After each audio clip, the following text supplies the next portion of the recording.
ইমান শেষ থাকি অথলে যাব পাৰে ইমান পাপ কি পৃথিৱীয়ে এতিয়াও সহ্য কৰিব পাৰে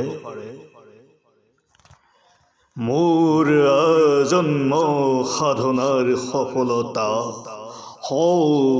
অদূৰ দুৰ্যোধন তুমি ৰাজেশ্বৰ আৰু মই দিনহীন অন্নসেৱী পথৰ ভিকহুৱাজী তুমি শত জীৱিত ভাতাৰ জ্যেষ্ঠ আৰু মই শত প্ৰেতাত্মাৰ